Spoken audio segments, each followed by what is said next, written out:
1989 erblickt ein Genre das Licht der Welt, das eigentlich bis heute keine offizielle Bezeichnung hat. Jordan Mechner entwickelt Prince of Persia, welches auf dem Apple II erscheint und im Sturm die Herzen der Spielergemeinde erobert. Das liegt vor allem an den realistischen Animationen. Zum ersten Mal wird Rotoskopie eingesetzt, um die Bewegungsabläufe der Charaktere aus der Realität zu übertragen und mit glaubwürdigem Realismus das Auge zu verwöhnen. Doch auch das Gameplay an sich sollte kommende Spiele prägen. Ein Kerker, der mit bösartigen Fallen konstant für tödliche Überraschungen sorgt, hält die Aufmerksamkeit des Spielers.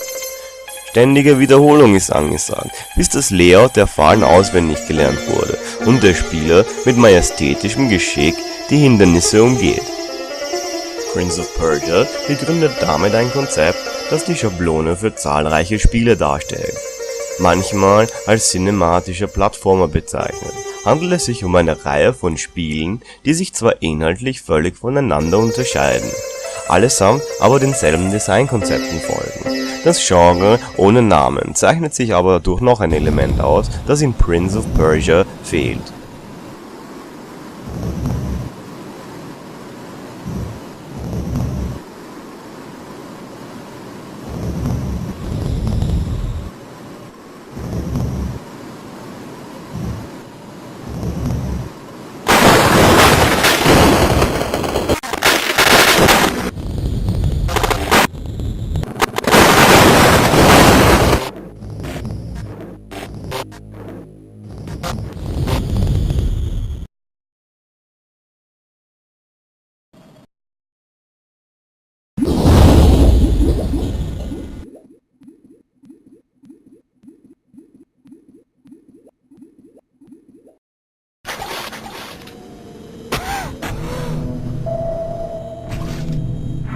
Another World wird ebenfalls von einem Ein-Mann-Team kreiert.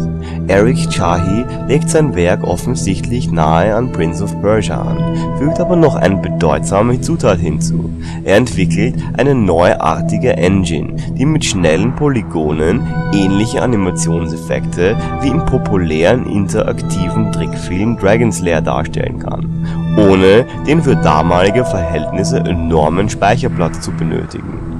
Atmosphärische Filmsequenzen schaffen für das Spiel eine reichhaltige Stimmung und für die Welt der Videospiele erstmals die Vision vom interaktiven Film. Ein kurioses Detail: Wer um alle Fallen und Todesmöglichkeiten Bescheid weiß, der hat das Spiel in gerade mal 15 Minuten durchgespielt, was natürlich in keinem Verhältnis zu den Stunden der haarsträubenden Frustration steht, die notwendig sind, um die richtigen Verhaltensmuster anzulernen.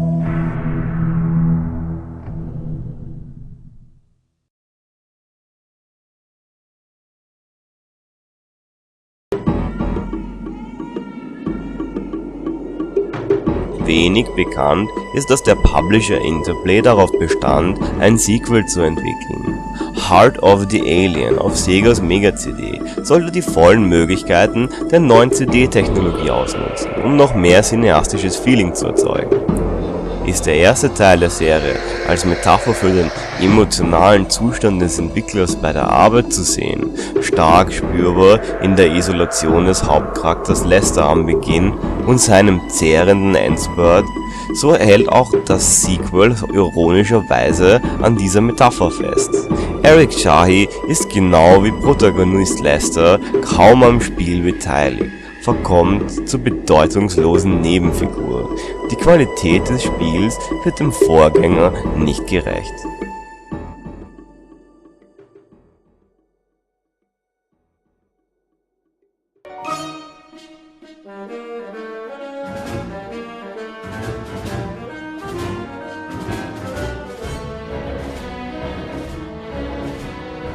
Stattdessen widmete der Entwickler seine Aufmerksamkeit einem neuen Projekt.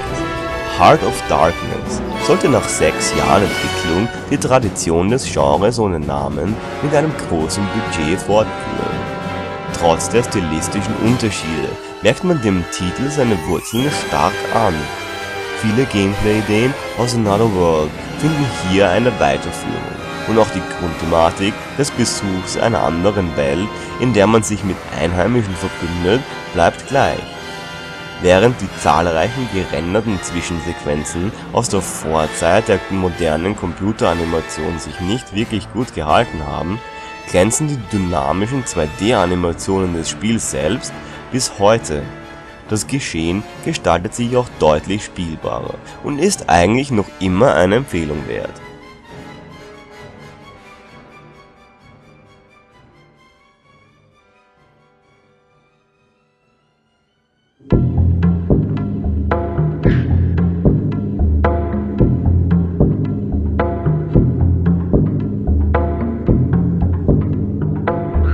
Deutlich massenwirksamer war zu dieser Zeit allerdings ein anderes Projekt.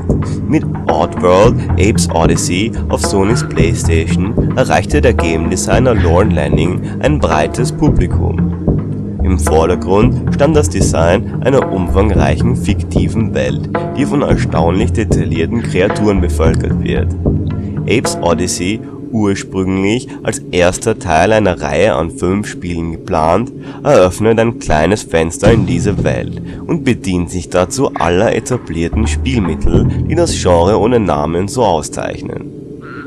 Die eigenen Spielmechaniken, wie das Kommunizieren mit Bewohnern und das Kontrollieren der Gegner, sind wegweisend, sicher mit ein Grund, weshalb Abe's Odyssey 2013 eine Runderneuerung in Form eines HD-Remakes zuteil wird. Im zweiten Teil dieser Reihe betrachten wir das Genre ohne Namen im Wandel der Zeit.